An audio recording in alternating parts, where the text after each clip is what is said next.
And you know, now this next square, this represents they lived in tents in the wilderness. They lived in tents in the wilderness, and you know, they went to spy out the land. They went to spy out the land that God had promised them, that He'd promised to give them. They spied it out for 40 days, but you know what?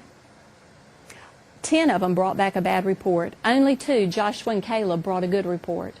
But the people didn't want to believe the good report, and they didn't want to believe God, and so as a result, they had to wander in the wilderness for 40 years. Because of unbelief.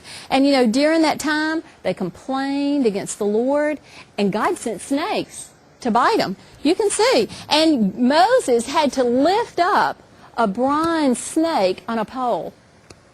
There was the time of the prophets. There was the time of the judges. And you know, during this time, they'd be sinning. They'd call out to the Lord. God would send a deliverer they'd stop sinning for a while, and then the deliverer would die, and they'd fall right back into the sin again. God had said to them, I want to be your king. And you know what?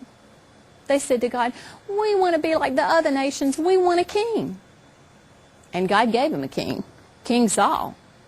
But he was not obedient to the Lord. And then there was a man. There was a man after God's own heart. And his name was David. And he wrote many of the Psalms. And now David was from the line of Judah.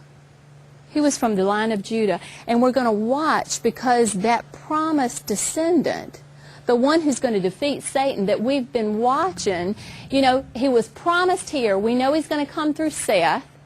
He's going to come through Noah. He's going to come through Noah's son, Shem. He's going to come through Abraham, Isaac, Jacob. He's going to come from the line of Judah. And David was from the lineage of Judah. He's going to come. There's about 400 years right here.